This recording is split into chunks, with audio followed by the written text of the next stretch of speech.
토지 투자 시에는 지구 단위 계획 구역이 설정된 곳이 좋은 경우도 있고 안 좋을 수도 있습니다.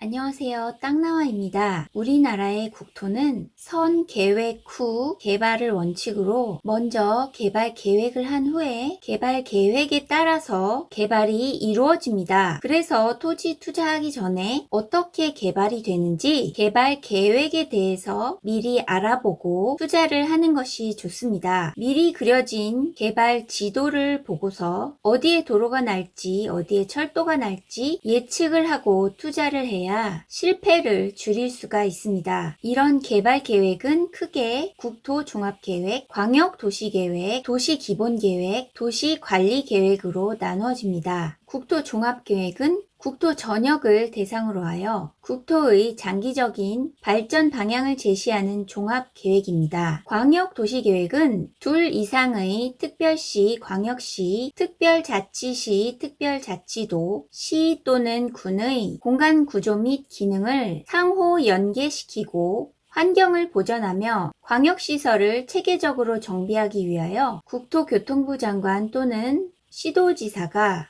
국토의 계획 및 이용에 관한 법률에 따라서 수립한 광역계획권의 장기 발전 방향을 제시하는 계획입니다. 2개 이상의 도시를 묶어서 광역버스, 광역철도 같은 교통계획을 수립하고 그린벨트 해제 물량을 제시하는 등 개발 제한구역의 조정을 하기도 합니다. 광역계획권은 수도권, 부산권, 대구권, 광주권, 제주권 등등 권역이 지정이 되어 있습니다. 광역도시계획의 하위 계획이 도시기본계획으로 각 시군별 목표와 기본적인 공간구조와 장기 발전 방향을 제시하는 종합계획입니다. 주로 도로망, 교통망, 시가와 예정용지 및 인구 배분 등을 계획을 합니다. 도시기본계획이 어떤 내용인지 간략하게 살펴보면 1. 지역적 특성 및 계획의 방향, 목표에 관한 사항 2. 공간구조, 생활권의 설정 및 인구의 배분에 관한 사항 3. 토지의 이용 및 개발에 관한 사항 4. 토지의 용도별 수요 및 공급에 관한 사항 등등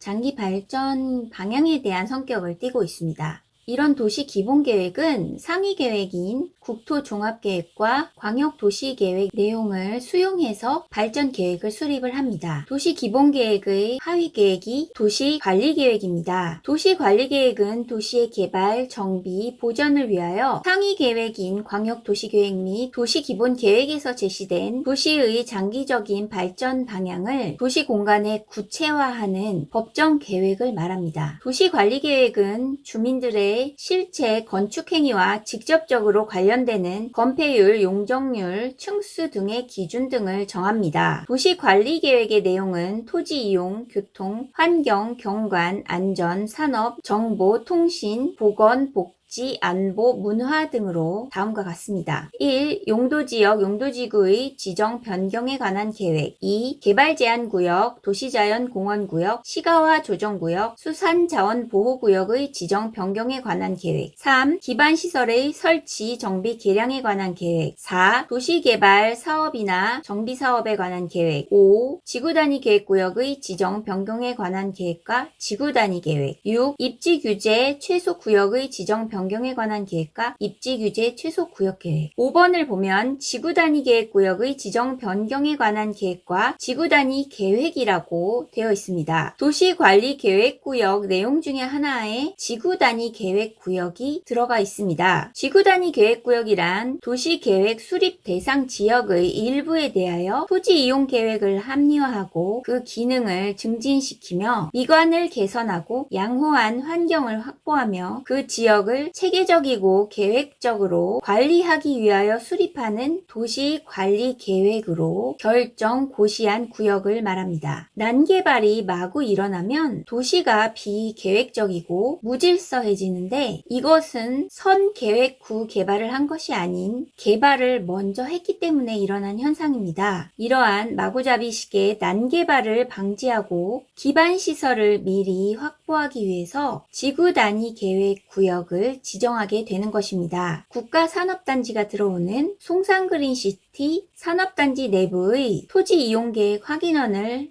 한번 보시면 지구단위 계획구역 가로 열고 송산그린시티라고 쓰여 있습니다. 이렇게 신도시가 지정되게 되면 지구단위 계획구역으로 지정을 하게 됩니다. 이런 지구단위 계획구역이 지정이 되면 평면적인 계획, 도로, 상하수도, 전기 등 기반시설을 닦는 토지 이용 계획을 세우게 되고 입체적 계획인 건축물의 바닥면적, 건폐율은 거의 1.5배, 건축물의 높이인 용적률은 거의 2배까지 높게 계획을 세울 수가 있게 됩니다. 이때 지구단위 계획 수립 지침대로 건축을 체계적으로 지어야 합니다. 지구단위 계획구역은 지정이 되면 3년 이내에 계획을 수립하여야 하는데 계획 수립이 안 되면 지구단위 계획구역이 해제가 됩니다. 실제로 지구단위 계획구역이 설정이 되었다가 계획 수립이 안 되고 해제가 된 사례도 있습니다. 지구단위 계획구역이 설정되면 용적률과 건폐율이 올라가서 사업성이 높아지는 것도 사실이지만 지구단위 계획 수립 지침대로만 건축을 해야 하기 때문에 주민들의 반대가 생길 경우도 있습니다. 토지 투자 시에는 지구단위 계획구역이 설정된 곳이 좋은 경우도 있고 안 좋을 수도 있습니다. 지구단위 계획에는 지정 목적을 이루기 위하여 다음의 제2호, 제4호의 사항을 포함한 2 이상의 사항이 포함되어야 한다. 1. 용도지역 또는 용도지구를 국토계획법 시행령이 정하는 범위 안에서 세분 변경하는 사항. 2. 기존 용도지구를 폐지하고 건축물 등에 적용되던 용도, 종류, 규모 등 제한을 대체하는 사항. 3. 국토계획법 시행령에서 정하는 기반시설의 배치와 규모. 4. 도로를 둘러싸인 일단의 지역 또는 계획적 개발 정비를 위해 구획된 일단의 토지의 규모와 조성계획. 5. 건축물의 용도 제한, 건폐율, 용적률, 높이의 최고 한도, 최저 한도. 6. 건축물의 배치 형태, 색채 또는 건축선에 관한 사항. 7. 환경관리계획 또는 경관계획. 8. 교통처리계획. 9. 그 밖에 토지 이용의 합리화, 도시나 농산, 어촌의 기능 증진 등에 필요한 사항으로서 국토계획법 시행령에서 정하는 사항. 이런 지구단위 계획구역 수립 지침 반드시 들어가야 할 사항이 정해져 있습니다. 이 수립 지침대로만 건축을 하게 되면 도심이 더 깔끔해집니다. 지구단위 계획구역이 수립된 지역은 용도지역, 용도제한, 건폐율, 용적률 등을 알 수 있으므로 토지 투자 및 부동산에 관한 가치를 어느 정도 미리 예상을 할 수가 있습니다. 이런 지구단위 계획구역이 지정된 땅을 매매해야 하느냐 하고 여쭤보신 경우가 있는데요. 지정 목적을 살펴보고 내가 원하는 목적과 같다면 투자를 해야 하는 것이고 그렇지 않다면 지구단위 계획구역이 지정된 토지는 신도시 개발과 동시에 큰 호재가 될 것이고 지가 상승이 많이 생길 곳이긴 하지만 지구단위 계획구역 수립 지침에 따라서 건물의 용도, 건축물의 높이, 건폐율, 용적률 등이 정해지기 때문에 내가 원하는 대로 개발이 불가능할 수도 있습니다. 만일 주거진흥지구, 지구단위 계획구역이라면 주거가 아닌 공장을 짓는 것은 불가능한 경우가 생길 수도 있습니다. 오늘은 도시개발과 지구단위 계획구역이란 것에 대해서 알아보았습니다.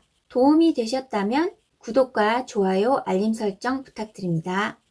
감사합니다.